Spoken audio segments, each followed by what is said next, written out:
Assalamualaikum warahmatullahi wabarakatuh. Nama saya Mutmainnah dengan nomor induk mahasiswa 18001070726 dari lokal E PGMI 2018, Fakultas Tarbiyah dan Keguruan UIN Antasari Banjarmasin.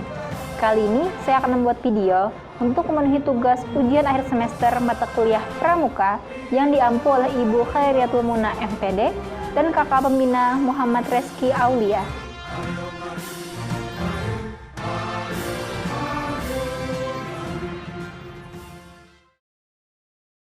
SKU atau syarat kecakapan umum adalah syarat kecakapan yang wajib dimiliki oleh peserta didik untuk mendapatkan tanda kecakapan umum atau TKU setelah melewati ujian-ujian. SKU disusun berdasarkan golongan usia pramuka, yaitu golongan siaga, golongan penggalang, golongan penegak, dan golongan pandega. SKU untuk golongan siaga terdiri dari 3 tingkat, yaitu tingkat siaga mula, tingkat siaga bantu, dan tingkat siaga tata. SKU untuk golongan penggalang terdiri dari 3 tingkat juga, yaitu tingkat penggalang ramu, tingkat penggalang rakit, dan tingkat penggalang terap. Yang ketiga, SKU untuk golongan penegak terdiri dari 2 tingkat, yaitu tingkat penegak bantara dan tingkat penegak laksana. Dan SKU untuk golongan pandega terdiri dari 1 tingkat saja, yaitu tingkat pandega. Selain itu, TKU atau tanda kecakapan umum adalah bagian dari sistem tanda kecakapan dalam kurikulum pramuka di samping tanda kecakapan khusus atau TKK. TKU diberikan setelah seorang anggota pramuka menyelesaikan syarat-syarat kecakapan umum atau SKU dalam tingkatannya masing-masing. TKU hanya berlaku bagi anggota pramuka siaga, pramuka penggalang, pramuka penegak, dan pramuka pandega. Dan TKU tidak berlaku bagi pembina, andalan, dan anggota pramuka dewasa lainnya. Pramuka siaga berbentuk jajar genjang miring berwarna dasar hijau dengan gambar bunga kelapa berwarna putih. TKU pramuka siaga terdiri atas TKU siaga mula dengan 1 susun, TKU siaga bantu 2 susun, TKU siaga tata 3 susun. TKU pramuka siaga dikenakan di lengan baju sebelah kiri. Yang kedua, pramuka penggalang berbentuk seperti huruf V berwarna dasar merah dengan gambar bunga kelapa bertangkai 3 berwarna putih. TKU pramuka penggalang terdiri dari TKU penggalang ramu 1 susun, TKU penggalang rakit 2 susun, TKU penggalang terap 3 susun. TKU pramuka penggalang dikenakan di lengan baju sebelah kiri. Yang ketiga, pramuka penegak berbentuk trapesium berwarna dasar hijau dengan gambar bintang, sepasang tunas kelapa, dan tulisan bantara dan laksana berwarna kuning. TKU pramuka penegak terdiri dari TKU penegak bantara bertuliskan bantara di bagian bawah tunas kelapa dan TKU penegak laksana bertuliskan laksana di bagian bawah tunas kelapa. TKU pramuka penegak dikenakan di masing-masing bahu baju seragam pramuka atau pundak. Dan yang keempat, pramuka pendega berbentuk trapesium berwarna dasar coklat dengan gambar bintang, sepasang tunas kelapa, dan tulisan pandega yang berwarna coklat. Tingkatannya hanya 1 saja, yaitu tingkat pramuka pandega. TKU pramuka pandega dikenakan di masing-masing bahu baju pramuka atau di atas pundak. SKK adalah syarat kecakapan khusus berupa kecakapan, kepandaian, kemahiran, ketangkasan, keterampilan, dan kemampuan di bidang tertentu yang lain dari kemampuan umum yang ditentukan dalam SKU. SKK dipilih seorang pramuka sesuai dengan bakat dan minatnya. TKK atau tanda kecakapan khusus adalah tanda yang diberikan kepada peserta didik sebagai bentuk apresiasi atas kemampuan seseorang peserta didik dalam bidang tertentu. Untuk memperoleh suatu TKK, seorang pramuka harus mampu menyelesaikan syarat-syarat kecakapan khusus atau SKK dalam bidang tertentu. Pembagian TKK. TKK di semua tingkatan peserta didik, penggalang, penegak, dan pandega, kecuali siaga, dibagi dalam 5 golongan bidang kecakapan dari 3 tingkatan. Yang pertama, TKK bidang kesehatan dan ketangkasan dengan warna dasar putih meliputi TKK gerak jalan, pengamat, penyelidik, perenang, juru layar, juru senam, pendayung, ski air, pencak silat, dan posyandu atau keluarga berencana. Yang kedua, TKK bidang agama, mental, moral, spiritual, pembentukan pribadi dan watak dengan warna dasar kuning meliputi TKK sholat, khotib, qori, muazin, penabung, doa, dan lain-lain. Yang ketiga, TKK bidang keterampilan teknik pembangunan dengan warna dasar hijau meliputi penjahitan buku, juru potret, juru kuli, juru lagam, dan lain-lain. Yang keempat, TKK bidang sosial perikemanusiaan, gotong royong, ketertiban masyarakat, perdamaian dunia, dan lingkungan hidup dengan warna dasar biru meliputi pemadam kebakaran, pengaturan lalu lintas, pengamatan lingkungan, dan lain-lain. Dan yang terakhir, TKK bidang patriotisme dan seni budaya dengan warna dasar merah meliputi dirijen, penyanyi, pelukis, juru gambar, pengarang, dan pembaca. SPG atau Syarat Pramuka Garuda merupakan syarat-syarat kecakapan yang harus dipenuhi oleh seorang pramuka untuk memperoleh tanda Pramuka Garuda atau TPG sesuai dengan golongan usianya. Seseorang yang telah menyelesaikan SPG disebut sebagai Pramuka Garuda, atau seorang pramuka yang dapat menjadi teladan dan berhak menyandang tanda Pramuka Garuda atau TPG. SPG TPG disediakan sesuai dengan golongan usia komponen yang membedakan TPG siaga, penggalang, penegak, pandega adalah warna dasar TPG. Yang pertama, TPG siaga warna dasar hijau. Yang kedua, TPG penggalang warna dasar merah. TPG penegak warna dasar kuning. TPG pandega warna dasar coklat. Syarat-syarat menempuh Pramuka Garuda pada golongannya yang pertama, SPG siaga dapat diperoleh oleh Pramuka Siaga Tata. SPG penggalang dapat ditempuh oleh Pramuka Penggalang Terap. SPG penegak dapat ditempuh oleh Pramuka Penegak Laksana. Penegak dapat ditempuh oleh pramuka pandega yang memiliki syarat-syarat tertentu. Pemegang TPG berkewajiban yang pertama, menjaga nama baik pribadi dan meningkatkan kemampuannya agar tetap dapat menjadi teladan baik bagi pramuka maupun bagi anak-anak dan pemuda lainnya. Dan yang kedua, mendorong, membantu, dan menggiatkan teman-teman pramuka lainnya untuk memenuhi syarat-syarat Pramuka Garuda. Sikap sempurna. Siap, gerak. Hadap serong, kanan, gerak. Hadap serong, kiri, gerak. Hadap kanan, gerak. Hadap kiri, gerak.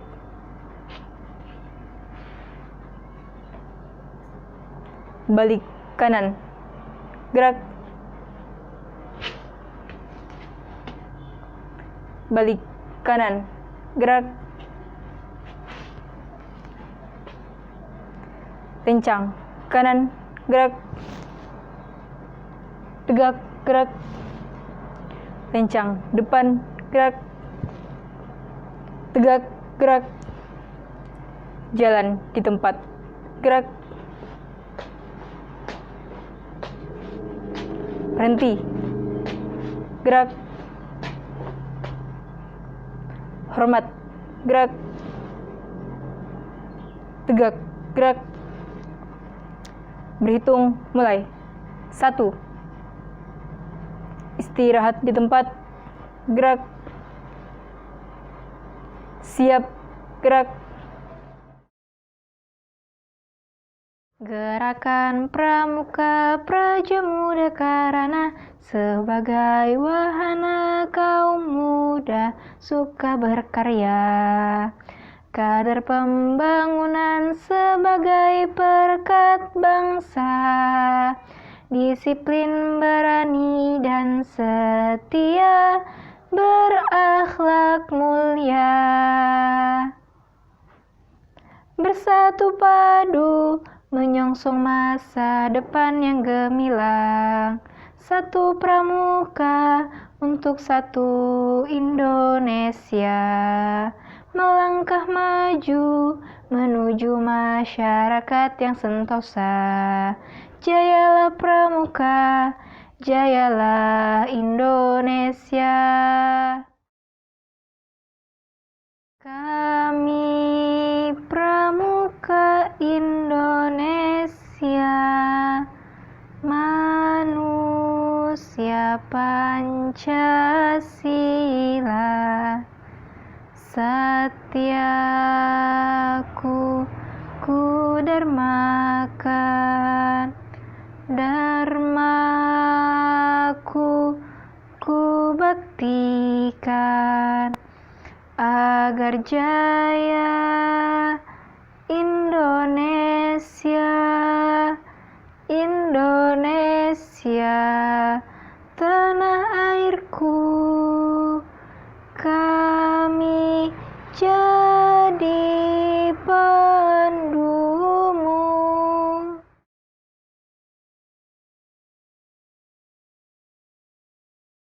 Garuda Pancasila, akulah pendukungmu, patriot proklamasi, sedia berkorban untukmu. Pancasila dasar negara, rakyat adil makmur sentosa, pribadi bangsaku. Ayo maju, maju, ayo maju, maju, ayo maju, maju.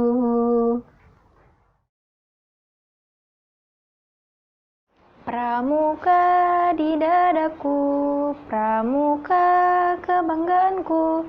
Ku yakin gerakan ini nomor 1. Kobarkan semangatmu, tunjukkan ketangkasanmu. Ku yakin gerakan ini nomor 1.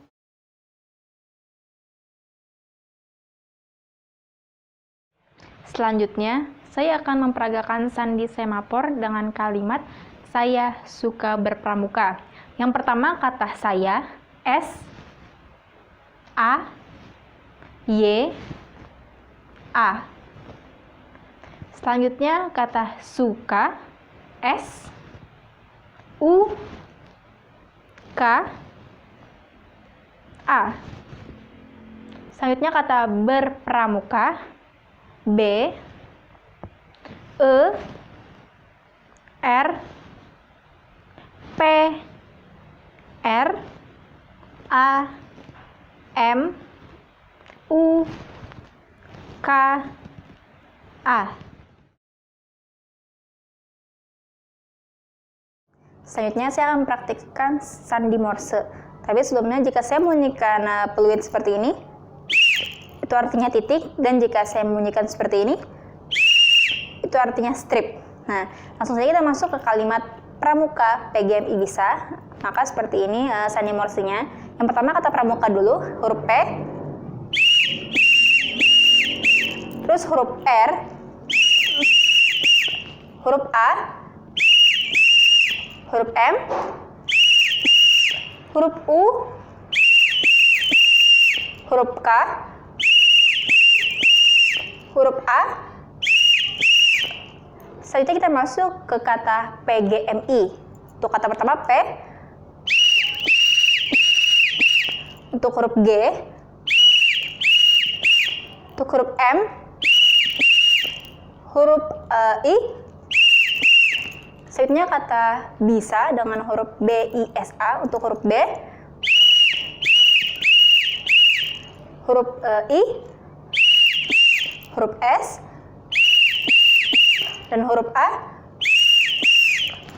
Nah, seperti itu sandi Morse untuk kalimat pramuka PGMI bisa. Selanjutnya kita masuk ke sandi AN. Jadi di sini ada kalimat mari berpramuka bersama. Di sini kita akan merubah kalimat ini dalam sandi AN. Yang pertama ada huruf M, ARI pada kata mari. Jadi kita harus melihat di sini ada huruf M. Kita akan menulis yang di bawahnya ini. Jadi Z, A jadi N, R, E, dan I itu V. Terus untuk berpramuka, B, O. Jadi sini O karena di bawahnya B, sini O. Terus itu E berarti R. Itu huruf R jadi E, P jadi C, itu R lagi jadi E, habis itu huruf A, N, huruf M, Z, itu huruf U, itu H, itu huruf K, ini X, dan huruf A, N. Setelah itu bersama, B itu sama O, E itu R, R itu E, S berarti F, A itu N, M itu Z, dan A itu N. Nah, seperti ini penggunaan sandi AN. Ketika ada huruf M, maka yang di bawahnya kita tulis. Jika di bawah ini ada satu katanya seperti misalnya R, maka akan kita tulis yang atasnya E. Jadi mari ZNEF berpramuka ORECRNZHXN bersama OREFNZN. Seperti ini.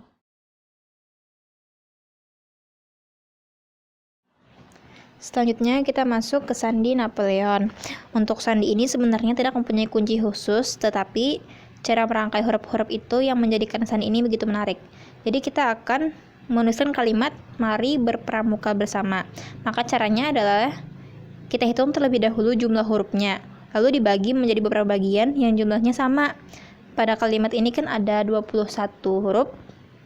Maka dari itu kita akan membaginya jadi 3 bagian, masing-masing menjadi 7 huruf. Jadi pertama kita tuliskan dulu M, A, R, I, B, E, R. Ini udah 7 huruf. Selanjutnya kita beri panah seperti ini. Itu P, R, A, M, U, K, A. Selanjutnya kita beri panah lagi ke sini. B, E, R, S, A, M, A. Nah, jadi sandi Napoleon ini seperti ini. Maka kata ini akan menjadi mari akumar, terus bersama. Jadi seperti ini. Cara pemecahannya mengikuti tanda panahnya, jadi kita akan bacanya seperti ini. Yes. Jadi Napoleon ini seperti ini. Selanjutnya kita masuk ke sandi kotak 1. Langsung saja kita tuliskan misalnya M berada di sini. Oke, kita tuliskan sandi M seperti ini. Terus kalau A seperti ini. Dan R, karena R berada di sini, ada titik di atas sini. Oke, kita tuliskan seperti ini. Di situ I, karena berada di sini. Setelah itu berpramuka B. Setelah itu E, R, sama seperti ini. P, seperti ini. R lagi. A, M, U, C, lalu K.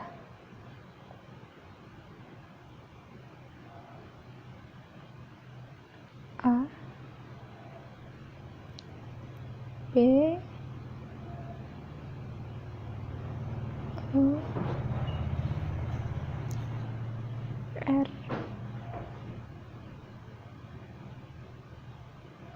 S, A lagi, M, dan A. Jadi seperti ini sandi kotak 1 untuk kalimat mari berpramuka bersama. Selanjutnya saya akan mempraktekkan cara membuat simpul pangkal. Jadi yang pertama kita siapkan dulu tali dan tongkatnya. Untuk cara pertama membuat simpul pangkal, kita selipkan tali ke bawah tongkat seperti ini. Lalu kita pindahkan tali yang semestinya ke atas sini. Setelah tarik ke bawah, itu kita masukkan ke sini. Setelah itu kita tarik.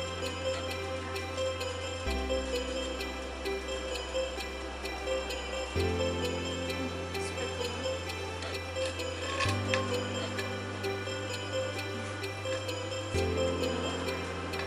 Selanjutnya untuk cara kedua, membuat simpul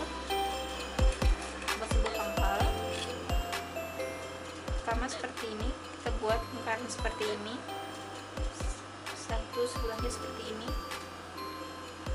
Lalu kita dekatkan, kita masukkan ke tongkat, lalu kita tarik, kencangkan. Seperti ini cara membuat simpul pangkal.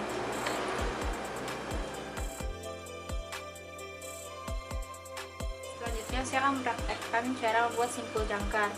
Sama seperti simpul pangkal, siapkan tongkat dan tali. Jadi kita buat tali seperti ini, kita letakkan di bawah tongkat seperti ini. Lalu kita masukkan ujung-ujung ini sini.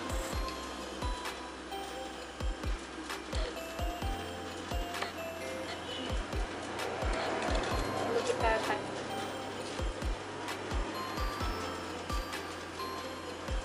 Jadi ini simpul jangkar. Untuk cara kedua, membuat simpul jangkar, tinggal kita buat lingkaran seperti ini. Lalu kita buat seperti ini, kita dekatkan, lalu kita masukkan ke tongkat, kita tarik. Jadi ini cara kedua membuat simpul jangkar.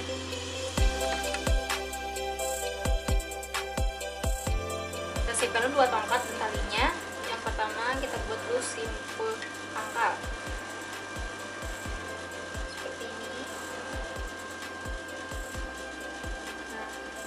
Masukkan ke dalam tongkatnya. Iya, tongkat. Seperti ini.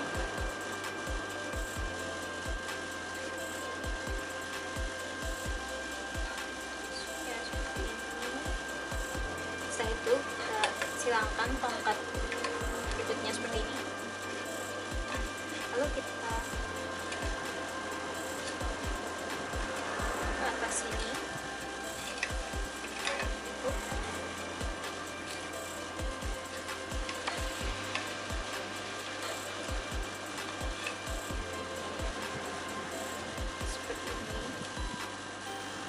Bawah.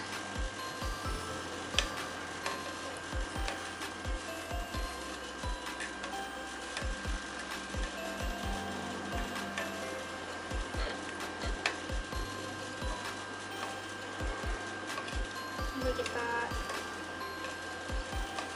kencangkan, lalu sini seperti ini.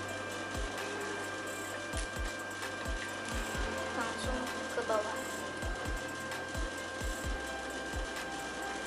seperti ini.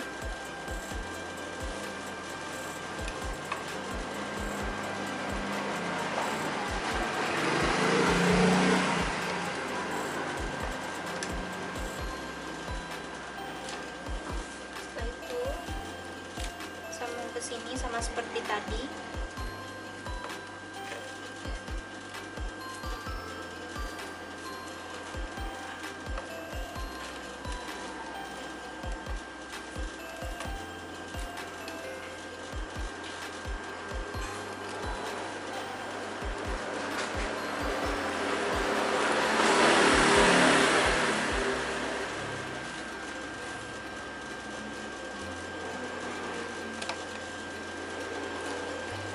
Sama seperti ini, ke bawah terus ke atas.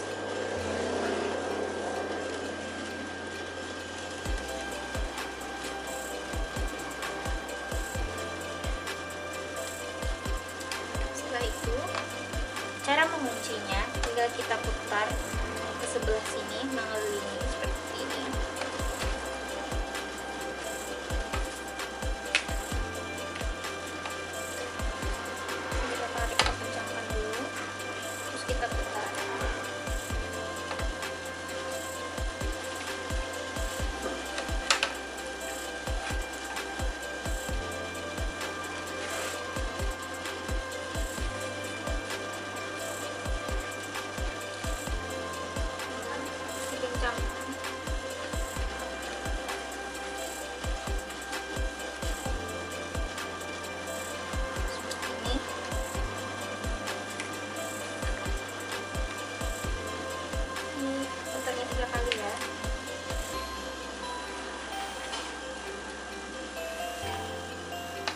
itu kita tutup ikatan ini seperti ini.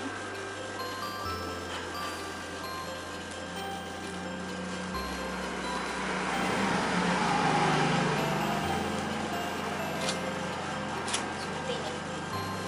Jadi ini adalah cara membuat ikatan pangkal.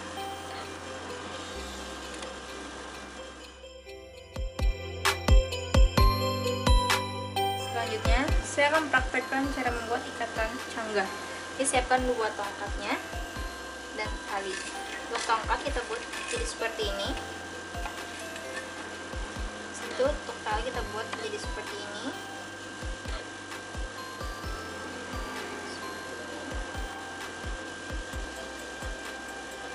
Lalu kita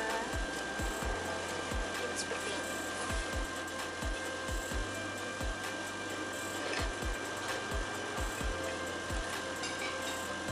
Buat ini berulang kali.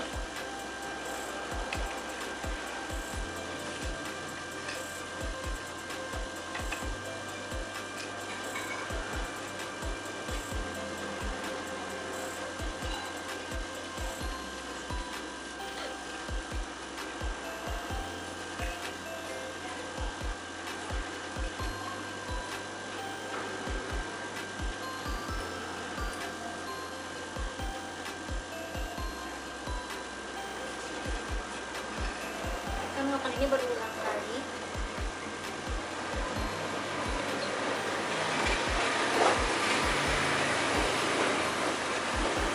Jadi dikencangkan supaya ikatannya kuat.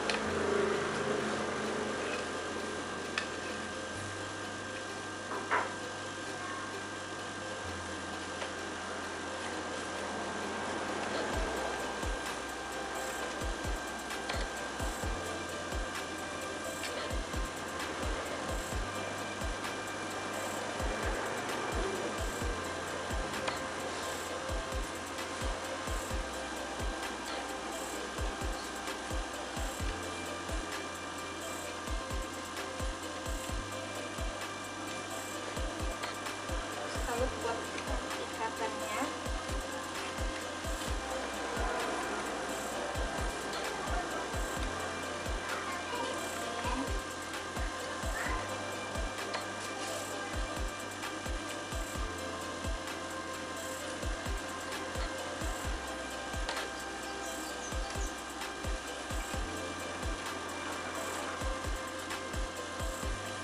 Jadi kita masukkan dalam sini talinya.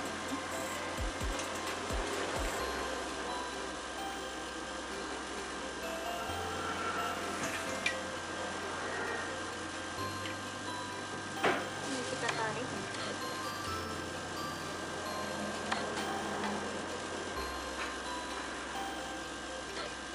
Lalu kita ikat.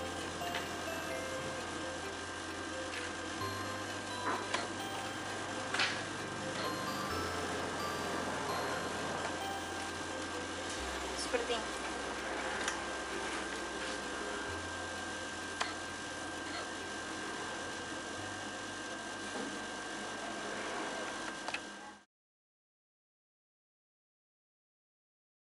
Selanjutnya saya akan memberikan konsep with game untuk tingkat penggalang. Tapi sebelumnya kita kenali dulu apa sih itu with game. Jadi with game adalah permainan besar yang dilakukan di luar ruangan dengan wilayah yang relatif luas yang diikuti oleh 2 atau lebih regu ataupun tim. Nah, jadi misalnya nih, dalam satu tingkat penggalang ada 30 peserta, maka konsep with game-nya seperti ini. Dari 30 peserta tersebut, nanti akan kita bagi menjadi 5 regu ataupun 5 kelompok. Jadi setiap kelompok akan terdiri dari 6 orang. Dan selain itu, misalnya untuk pos-posnya nanti akan ada 5 pos. Yang pertama nanti ada pos sejarah pramuka. Di sana nanti mereka akan ditanya tentang sejarah-sejarah pramuka. Terus untuk pos 2 nanti ada permainan. Karena di sini adalah with game, maka permainan besar, maka nanti akan ada permainannya. Jadi di pos 2 nanti akan ada permainan misalnya petani dan mencuri. Terus untuk pos 3 nanti akan ada nama-nama pahlawan atau materi nama-nama pahlawan. Mereka akan ditanya tentang nama-nama pahlawan. Terus untuk pos 4 nanti akan ada permainan lagi, misalnya buat barisan. Nah, terus untuk pos 5 nanti kan ada yel-yel. Jadi setiap regu akan memiliki yel-yelnya masing-masing. Jadi selain dapat permainannya, juga ada pengetahuannya. Terus untuk lebih teratur lagi with game-nya, itu kakak pembina ataupun dalam lomba nanti dari panitianya. Jadi setiap regu ataupun kelompoknya itu nanti akan diberi himbauan atau diberitahu, misalnya untuk regu 1 rute masuk posnya nanti dari pos 1, 2, 3, 4, 5. Lalu untuk regu 2 akan masuk dari pos 2, 3, 4, 5, lalu 1. Terus untuk grup 3 akan masuk dari pos 3, 4, 5, 1, 2. Terus untuk grup 4 akan masuk dari pos 4, 5, 1, 2, 3. Terus untuk grup terakhir atau grup 5 akan masuk dari pos 5, 1, 2, 3, 4. Itu dilakukan agar pada saat with game nanti semuanya teratur dan tertata rapi. Tidak ada yang mengantri di pos lain ataupun pos yang kosong. Mungkin seperti itu konsep dari saya. Jadi kesimpulan dari semua materi yang tadi disampaikan dan yang dipraktekkan, yang pertama ada SKU-TKU, SKK-TKK, dan SPG-TPG. SKU adalah syarat kecakapan umum dan TKU adalah tanda kecakapan umum. Jadi, seorang peserta didik atau seorang pramuka yang telah menyelesaikan SKU, syarat kecakapan umum, akan mendapatkan TKU atau tanda kecakapan umum. TKU sendiri diberi sesuai dengan tingkatannya masing-masing. Ada juga SKK dan TKK. SKK adalah syarat kecakapan khusus, biasanya berupa bidang kemahiran, kepandaian, ketangkasan, dan sesuai minat dan bakat peserta didik. Setelah kita menyelesaikan SKK, maka kita akan mendapatkan TKK atau tanda kecakapan khusus. TKK sendiri ada 5 golongan, yaitu bidang kesehatan, bidang agama, bidang keterampilan, bidang sosial, dan bidang patriotisme. TKK sendiri hanya ada dalam 3 tingkatan, yaitu tingkatan penggalang, penegak, dan pandega. Selanjutnya ada SPG dan TPG. SPG adalah syarat pramuka Garuda dan TPG adalah tanda pramuka Garuda. Seseorang yang telah menyelesaikan SPG maka disebut pramuka Garuda. Pramuka Garuda sebagai seorang teladan dan berhak mendapatkan TPG atau tanda pramuka Garuda. Selanjutnya materi kedua ada 12 gerakan dasar PBB atau peraturan baris berbaris. Di sana ada 12 gerakan. Yang pertama sikap sempurna, hadap seorang kanan, hadap seorang kiri, hadap kanan, hadap kiri, balik kanan, lancang kanan, lancang depan, jalan di tempat, hormat, berhitung, dan istirahat di tempat. Selanjutnya ada materi ketiga yaitu nyanyian. Nyanyian yang telah dipraktekkan yaitu ada Mars Jayalah Pramuka, ada himne Pramuka, ada lagu nasional, dan juga yel-yel. Untuk Mars Jayalah Pramuka, himne Pramuka, dan lagu nasional biasanya dinyanyikan pada saat upacara pramuka, misalnya hari jadi pramuka. Dan untuk yel-yel biasanya untuk hiburan pada saat latihan ataupun pada saat lomba. Selanjutnya ada juga sandi. Sandi dalam pramuka ialah sebagai media pembelajaran pramuka. Sandi digunakan untuk menyampaikan pesan secara rahasia yang hanya diketahui oleh penyampai pesan dan penerima pesan. Jadi sandi dalam pramuka itu sangat banyak, tapi yang hanya dipraktekkan tadi hanya ada 3, yaitu sandi AN, sandi Napoleon, dan sandi kotak 1. Ada juga semapur dan morse. Semapur itu biasanya menggunakan bendera, namun bisa juga dengan tangan kosong ataupun sarung tangan. Sedangkan untuk morse biasanya bisa digunakan dengan suara, yaitu dengan peluit, ada dengan sinar, maka menggunakan senter. Jika dengan tulisan, maka akan menggunakan strip dan titik, dan bisa menggunakan bendera. Terus ada ikatan dan simpul. Secara sederhana, simpul itu ialah hubungan antara tali dengan tali, dan ikatan itu ialah hubungan antara tali dengan benda lainnya seperti kayu, bambu, dan lain sebagainya. Terus ada juga yang terakhir with game. With game itu ialah permainan besar yang dilakukan di luar ruangan dengan wilayah yang relatif luas yang biasanya diikuti oleh beberapa tim atau regu. Mungkin seperti itu aja kesimpulan dari saya. Sekian video dari saya. Mohon maaf apabila ada salah dalam segi pengucapan atau prakteknya. Assalamualaikum warahmatullahi wabarakatuh dan salam pramuka.